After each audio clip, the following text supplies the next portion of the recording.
All right, we're back for episode 106. Is that the right way to say it, Ron? 100? 106. 106?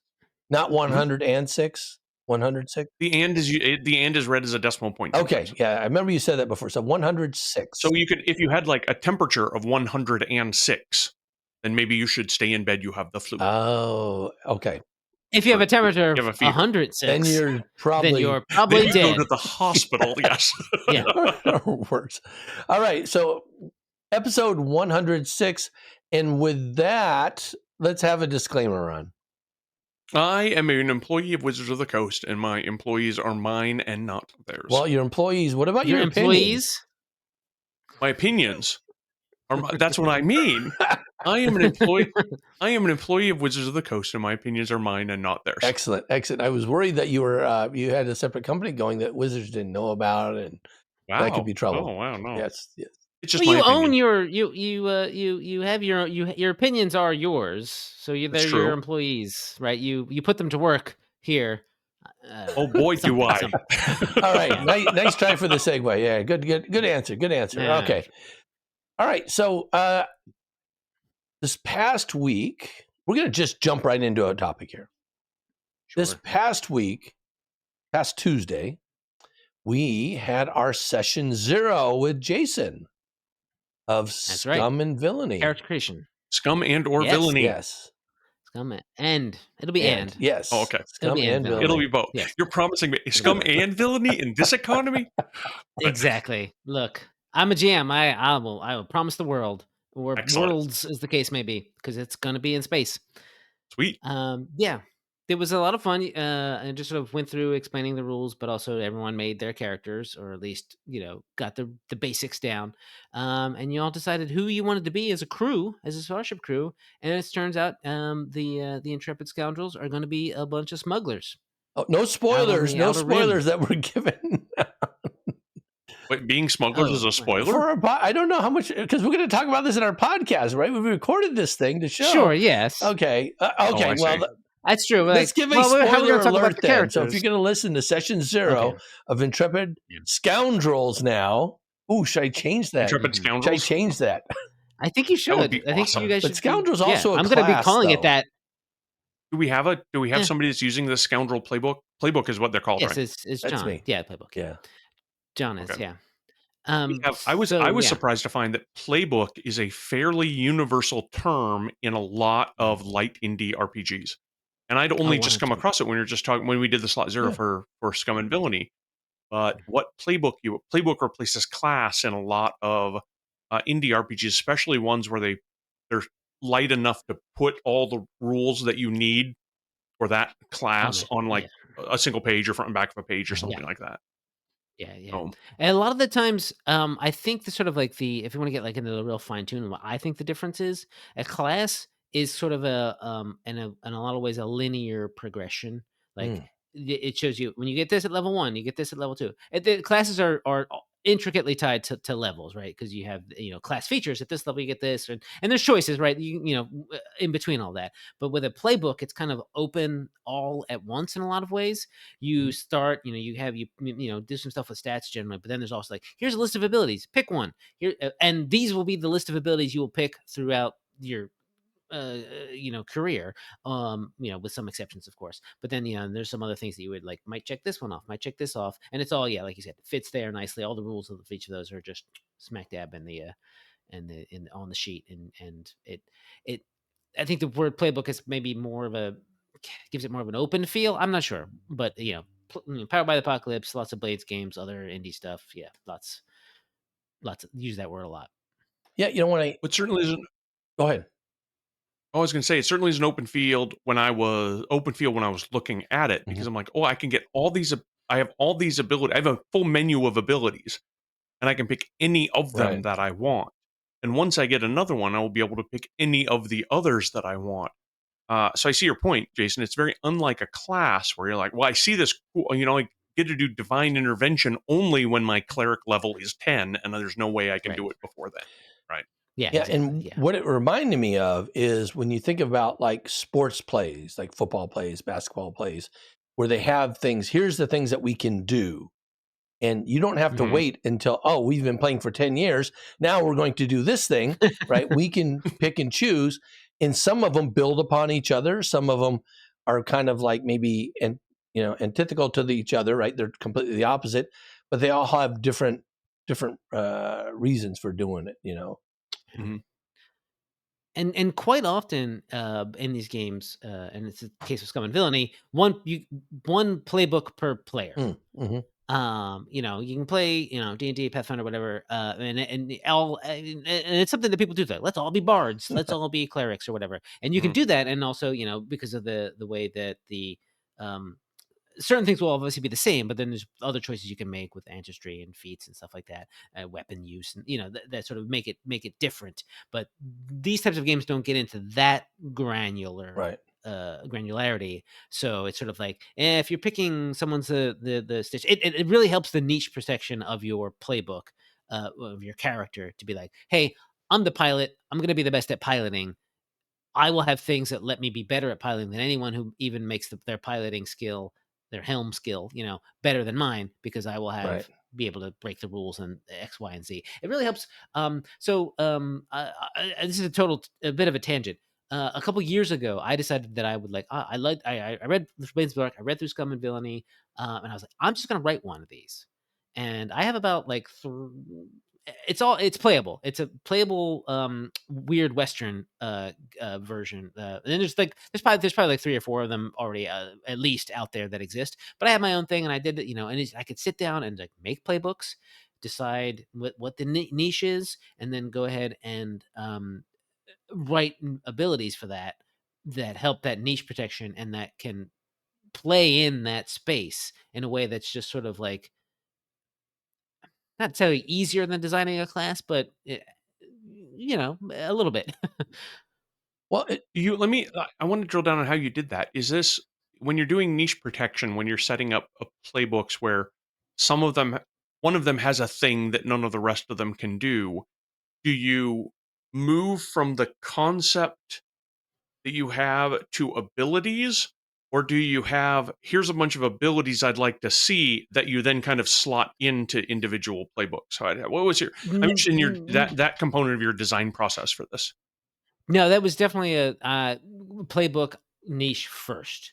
Okay. Looking for, and there's some things that are like, ideas that are going to be sort of maybe semi-universal. You got to have a doctor. The doctor character works in a a science fiction type setting, but it also works in that Western setting where you come in and you patch people up, and then like, oh, then what can they do? And you can easily, like, because I was writing this mainly for myself, which can borrow liberally from things that are in, just sort of like copy paste some stuff right over. But I was like, okay, what you need to have like a gun, a full on gunslinger type, that's the one outlaw, but the one who's like the sneaky um the low down varmint kind of type characters, likes ambushes. I'm trying to remember the other ones.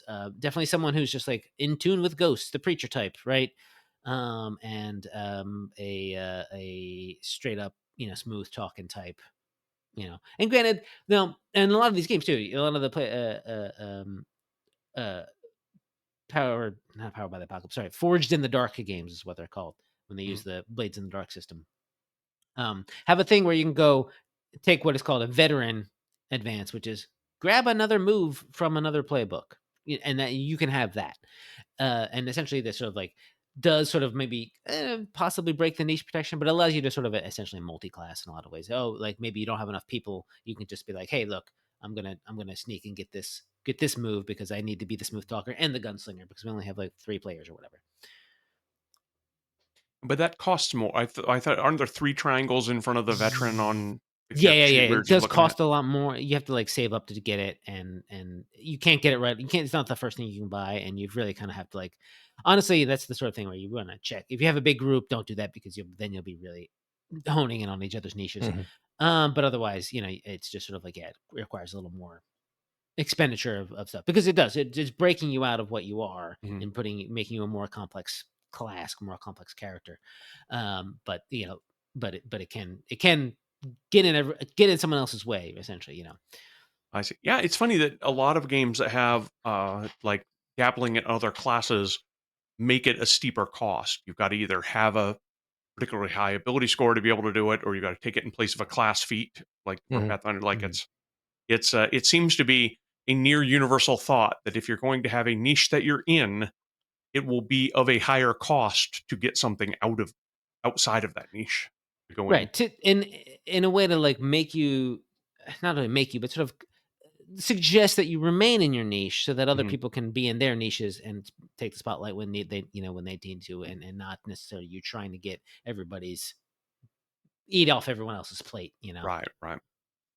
What I've found with the game development and the player creation there in the session 0 was that it was relatively straightforward and quick. I mean, in a 1 hour session, roughly, we were able to go through and create all our characters, figure out what niches we were going to be, what abilities we want, how many dots we're going to put in each ability area, I guess. Come up with what type of starship we wanted to have, what type of campaign we wanted to get involved in, understand how the decision rules worked for every challenge situation.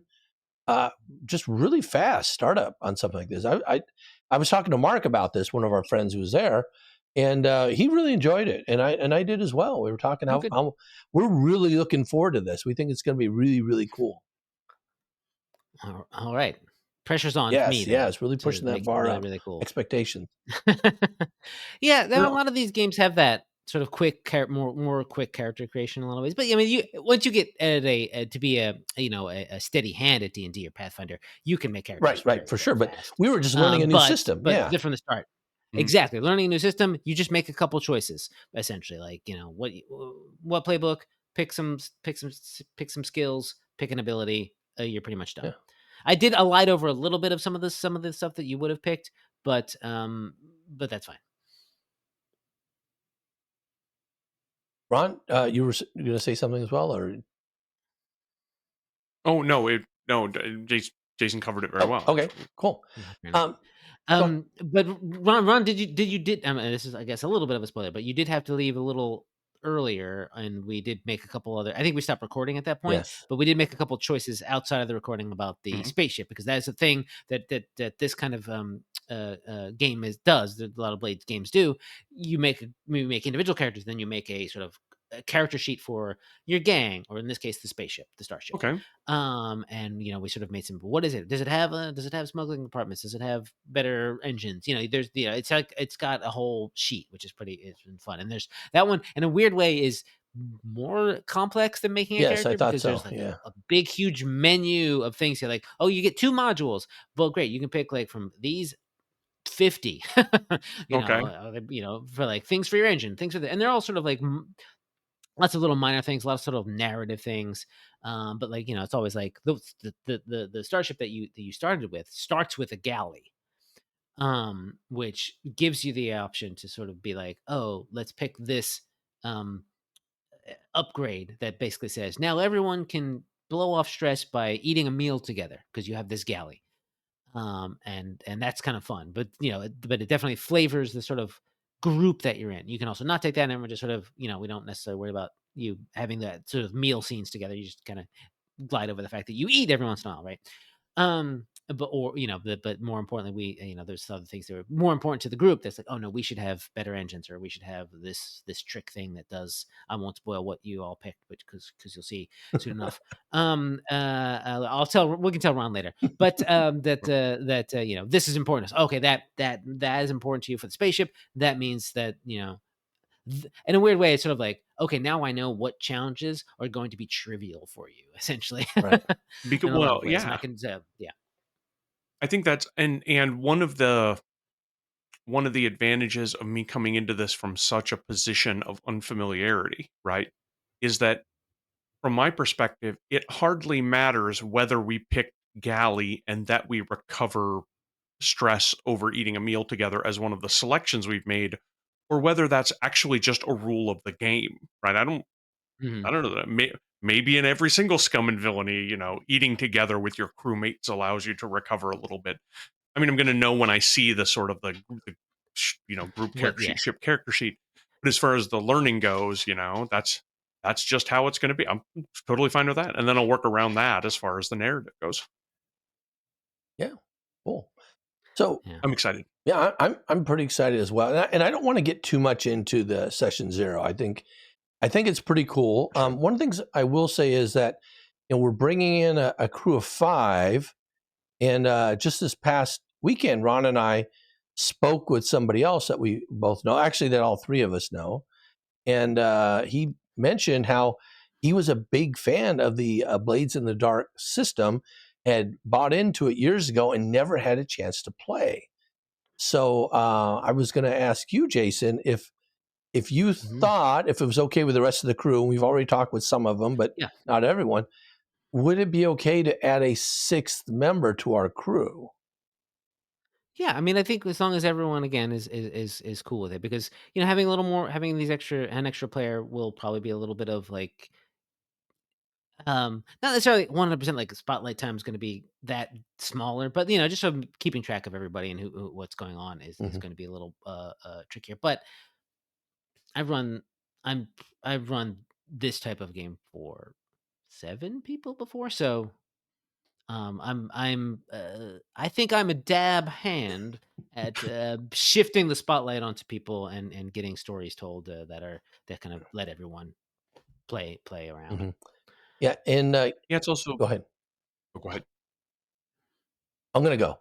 So, and kind of given that the rest of the players have kind of made some decisions, if the new player comes in, they'll have like limited roles. I think.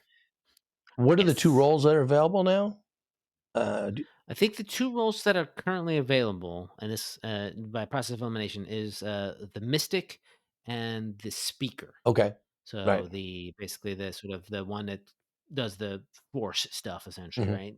The off-brand force stuff, and the one that is the real face of the one who has the sort of legitimate business, maybe on the ship, and works with the scoundrels to legitimize the whole affair. So, so if the player wants to come in, they'll have to prepare one of those. And I said they had mentioned they'd overheard us talking about it on our podcast, and so I'm hoping that they'll be listening to this and they'll say, "Okay, I got to make one of those," and then they got to be all set. So come session 1, they're caught up with everybody else's. Right. Okay. Yeah. And if you check with the other members of the group and they're cool with it, just sort of let me know, and then maybe you and me and then the person can have a little quick off sesh meeting. Sounds great. Yep. I was just going to say, from a scheduling perspective too, and now this is getting out of the game into like the real people scheduling, because this is something we're going to be tackling over the summer. Summer is a time when people, have vacations or whatever. I think a slightly bigger group gives us some flexibility to play, a player or 2 down in a way that if we had exactly 4 people, Right. 1 or 2 people can't play, you might as well not get together. So And I mentioned that what the way that these games work is that they're jobs that you do and then you have downtime in between that. And that was it's my intent to kind of do a lot of discrete stories that maybe sort of tell an overarching story, but to sort of have these sort of discrete jobs happen over 1 or 2 sessions of the podcast, and then but those will record probably over in one night. So if someone does miss out, you won't have that awkward thing where like, well, you're coming in the middle of this adventure, but you just sort of appear, you and show up. Getting someone in the middle is always sort of a tricky, like, oh, you fly in at the last minute, but hey, Han Solo disappears at one point and then comes back when they're fighting the Death Star right just out of nowhere. So it's not out of the realm of genre for sure. It had a lot of downtime there.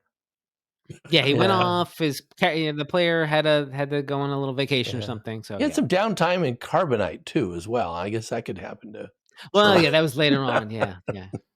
That's like the player whose work schedule keeps shifting, and so they're like, "Oh, I'm not going to make the game for the next 3 months." Like, okay, we're going to freeze your character in Carbonite until you can come back and play. I mean, the funny thing is that in Blades of the Dark, in Scum Villainy, all these games, there's this. What happens is when you roll your vice, to clear your stress, you take some time with your vice. You can overindulge by basically doing too well at it. You clear more stress than you actually have taken, and then you have these options to be somebody like, oh, you overindulged. Here's the 3 or 4 things that happen. One of them is like you get in some kind of trouble, and then I roll on a table and find out what kind of trouble it is. You go into debt a little bit or something like that. But one of them is literally like your character just is gone for a game or two, and maybe you play another character for a little bit. And it's sort of Oh, like, okay, that person is just like literally like maybe like got so drunk that they they went on this long bender and are just gone. And you don't, or you do something you say like, oh, maybe they have to spend a couple sessions in the back to tank or something to recover.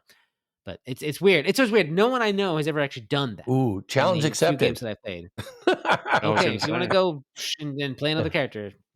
All right.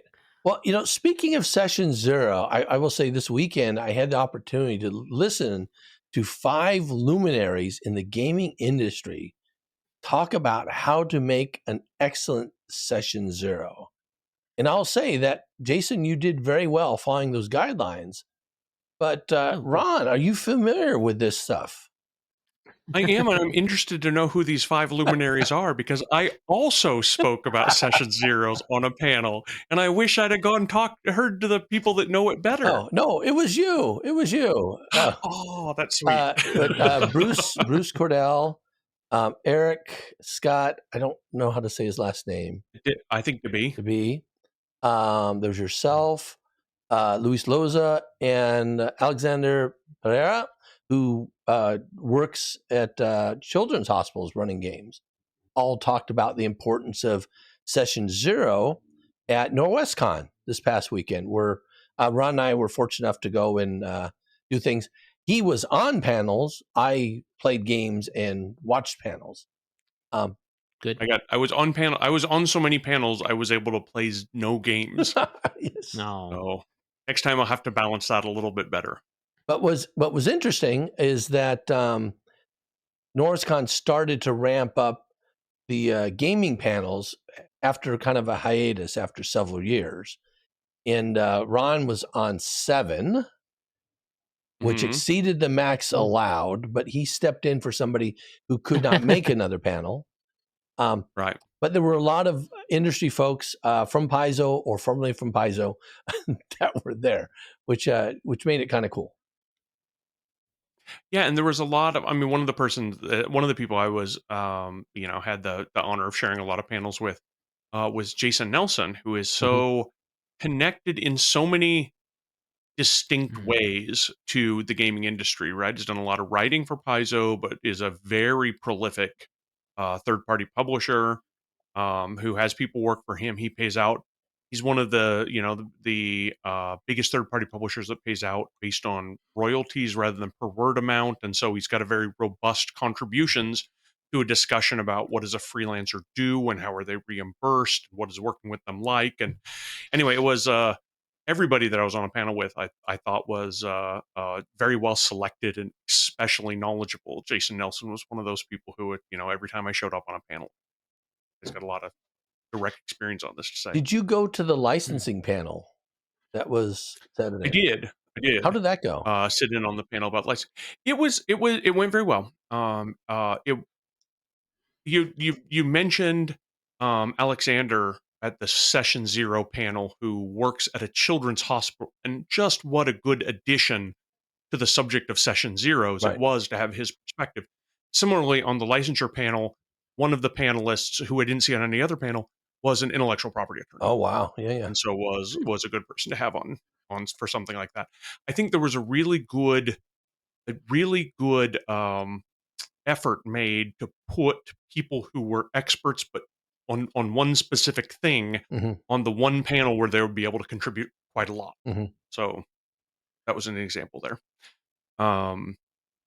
But there was also was the case on one of the panels, which was how to get into gaming for like teens and tweens. The person that was moderating that panel had done that sort of on a working with a lot of schools and working with a game shop in particular for bringing on people who are younger into the hobby. I'm like, well, this is exactly the right person for this. So there was quite a lot of that went on a lot of the panels. Yeah, I was able to sit in on that just for a couple minutes. I poked my head in that as I was actually scouting the room for somebody else who was going in next. So that was Cool. I was in one of the panels that you were doing, the one that you were when you were talking about Jason and explaining about royalties and things. So that was for freelancers interested in people interested in freelancing for the games and stuff, right? That panel. Yep. But I had to leave about an hour into that. I didn't have to, but then I went to the Building an RPG World panel that had Bruce and Stephen Beatty McFarlane, I think is his name. Stephen Randy McFarlane, yep. And Luis were in there. And that room was packed.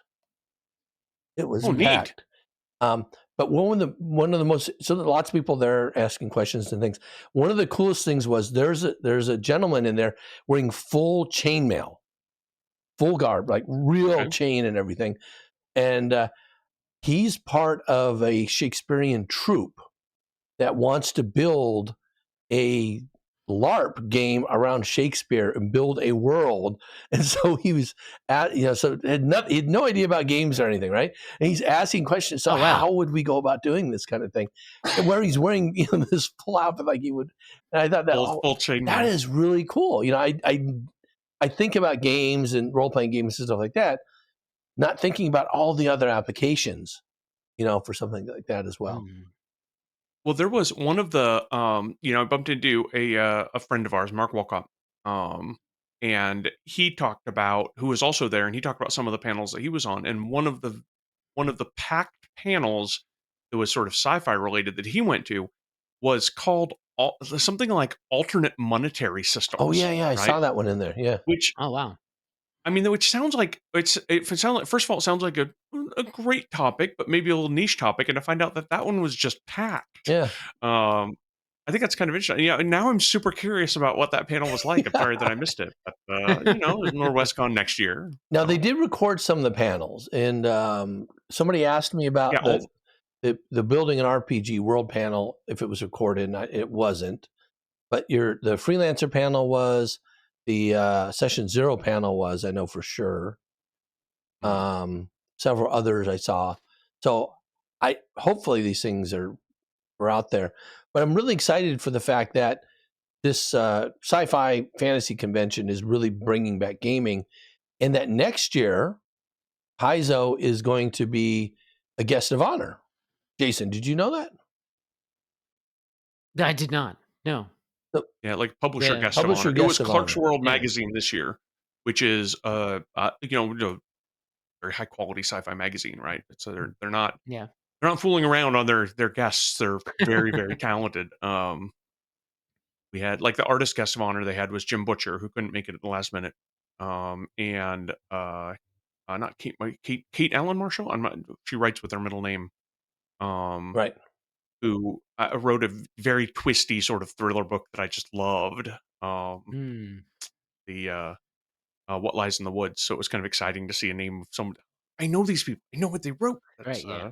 I ran into Mike and I didn't know. Oh, you did? Yeah, okay. I had no idea. I was telling him, there's this. He and Jenny were GMing Starfinder 2 there, the demo. Yeah, so that's one of the. So I was running games, but I also got to play the Starfinder 2 demo, which I thought was really good. And I actually signed up Mark and then sent Ron to go down there and play, but then they had to take a break due to emergency food. They hadn't eaten all day, and it was like 4 o'clock, and they got to go and do that. Yeah, they had to go to the galley with the crew in order to recover their stress. Recover some stress. It's a basic rule of the game. But I'm very excited about Starfinder 2, just from the little bit I saw from the demo. We got to see all the character sheets that they've come up with so far. The play test has just gone to the printers. They said we can say that. That's true. So that'll be coming out soon. And they also mentioned there should be new playtest demos at Gen Con, so different than what's been run everywhere else. And they said some other new things will probably be coming that haven't been announced. That will be really cool. What was your favorite thing about the demo? What was the thing that kind of wowed you about the Starfinder 2 demo? So probably the thing two things I enjoyed the most, and they both had to do with the change of the classes. And I'll be honest, I haven't really kept up with the pre-test characters and things. I've been kind of waiting for the whole package to come out and to look at it. But we had somebody playing a Solarian, we had somebody playing the Mystic, somebody playing a Soldier, somebody playing the Operative Envoy, yeah, Solarian and Solarian Mystic. Mystic. And the thing I was really impressed about was with the Solarian, it was one cool thing in there was rather than having to be like a solar flare Solarian, a solar weapon Solarian, or solar armor Solarian, you could be all three. You were all three at once, right? So you had a defensive mechanism you could employ, you had a ranged mechanism you could employ, and you had a melee weapon you could employ. There were just different actions, different types of buffs. So one character could do all those things. They made it very simple to attune, so you got started in an action, and as part of that action, you began attuning, right? You were attuned. You could start doing stuff if you're photon attuned or graviton attuned. To penalize that, a lot of those abilities had cycle. They would cycle, which is as soon as you use that ability, so your stellar rush or your solar burst or whatever, then you cycled over to graviton mode, and you had to use a graviton ability to do that, or there was another ability later on that would allow you to go back at some cost. So the Solarian seemed much more fleshed out and versatile compared to what we've seen is in Starfighter 1. So the attunement comes on like almost like a panache. It's you have it or you don't. Yes, kind of, that's the impression I got. You're attuned one way or another way. Yes. You're not you don't have to build up. Right. That makes sense because it was always the fights could sometimes end before the Solarian got fully attuned, right? Yeah. So I'm really happy with that. And similarly, all the characters kind of had that sort of fleshing out. But then the Mystic in particular has this new thing. It's a vitality pool. So in Starfighter 1, the Mystic has a bond where they can share their own hit points with others. Instead, in Starfighter 2, in the playtest that we did, they have this vitality pool. I think in this case, this third level, it was 22 hit points. And they could just share that out of the pool. And then each certain time period, I think it's each round, the pool regained 4 hit points. Oh, it's not the Mystic's hit points. It's a separate pool. It's a separate pool. I had to ask that specifically. So basically, the Mystic is able to do much more healing, right? But not not a lot of big bulk heals because then it depletes the whole pool. But they always have this healing available, and they can still do all this other mystical stuff. That's it sounds vaguely like the mech's power points pool, right? Like where you can I can I can do little things and then get it back. But if I do the big thing, that's a good point. I like that. Get it built up. Yeah. They mentioned really trying to build up and emphasize ranged attacks. Over melee attacks, and so there's going to be some issues with obviously with maps and things, right? You need bigger maps and stuff for longer range, and so they're working on various. They didn't mention anything in particular, but for online on VTTs, it's easier to do. But for for in person, if you have a 1,000-yard rifle, well, that's an awful lot of hexes or squares. On squares to go shoot across. You're right. As we saw in Dead Sun's the Dead Sun's book, where they had that massive map where you couldn't get anything. The huge statue that had fallen down and stuff. Oh, it's crazy. So all the classes had really nice tweaks. Used pretty much straightforward Pathfinder Second Edition rules. So since I've been playing more Second Edition, it was all how you assist things. Your 3-action economy, in terms of treating wounds, all that kind of stuff. It was just all very straightforward. Yeah. The only additional skill that's added beyond the Pathfinder skills was computers. Everything else was the same. Yeah. Even thievery and occultism. Well, Hey, you can have thievery was occultism in there. space. I think that was the case. That was the only one that was. I don't know. Somebody said that. Somebody had mentioned that. I'd looked through that and I said, oh, that's kind of. But yeah, so I'm looking forward to it. That was. I did not know they were going to be running that there. I found out when I got there to run my games that somebody's going to be running these games. And so when I was supposed to be running a game, Jenny was running a game. I said, oh man, I'm going to miss this one. Then I saw they had signups later that afternoon, so I made sure to get my name on that to do it later in the afternoon. Yeah. And then when I ran into Mark, I said, oh, they're running the Starfinder demo here. Let me put your name down. So I just told him I put your name down for 4:00. I've just committed you to this thing. He said, oh, that's great. Go enjoy it. So, but yeah, so that was like one of my great experiences on the gaming side outside of panels as well. It was a little bit interesting to me. I've been at that hotel for a number of PaizoCons, and the emphasis was different because at PaizoCon there were a lot of small breakout conference rooms. Some of them were for panels, but virtually all of them were for games. Right. And at Norwescon, all of those were for panels of a lot of different kinds, tons of different topics, and they kind of shunted the gaming to an area at the end of a long hall. Right. If you didn't know where to go, you miss it. Is that the DoubleTree? It was at the DoubleTree. DoubleTree. Wow. Okay. I can picture. So like all the Cascade and Evergreen rooms were all the panels. So, and then in the far rotunda, and that's where the gaming has been. In the past, we'd had no signage. But we had a bigger presence and more people showed up. This year they made I talked to Felicia Nightingale, and they made a very distinct effort to have a lot of signage. So everywhere there was signage. And so we had a lot of walk-in folks, but it took people a while to realize we were there. And so it's not until Saturday and Sunday that they know, I can sign up early, be signed up for a game and know that there's a bunch of games. So like Thursday and Friday, there was like nothing. It was really slow. So, but I look forward to it next year, especially with Paizo is a guest of honor, publisher guest of honor. What does the publisher guest of honor like get to do, or like, do they just have more big panels specifically for them? Like, what happened with this year with the magazine? I didn't get to go see. I was too busy being on panels to go find it. But they had kind of saw their name around. Yeah. Okay. Yeah. I'm just curious. Yeah, I think you'll have a chance to tell us afterwards, since you'll be there doing the guest of honor work, right? I don't know. Maybe we'll see.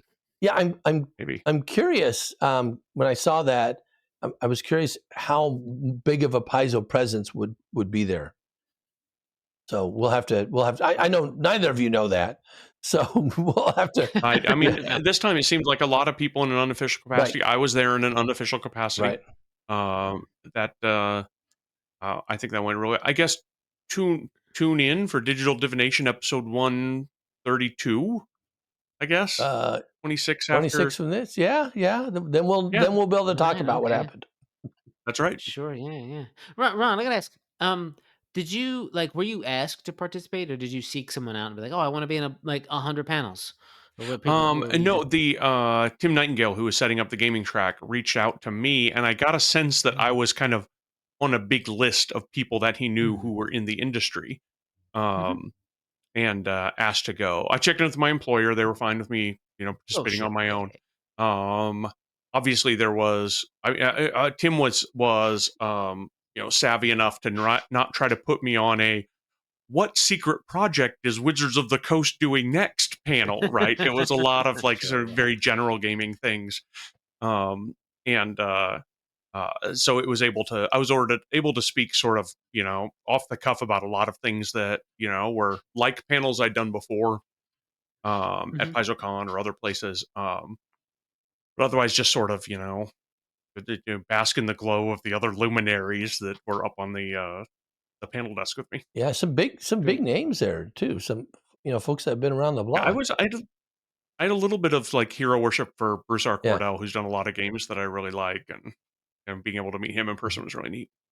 Yeah, I thought the panels were very similar to ones that you would have seen at PaizoCon or at Gen Con, with folks talking about similar topics and things. And so I'm hoping this continued presence helps maybe grow things a little bit more, the gaming side a little bit more, and maybe fill some of the gap that we have with no PaizoCon in person in May.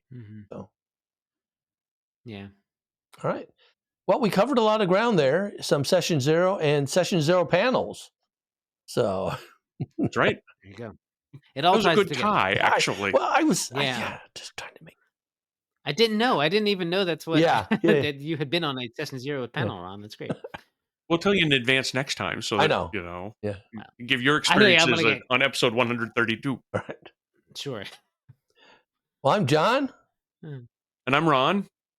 And I'm Jason, and this has been Digital Divination.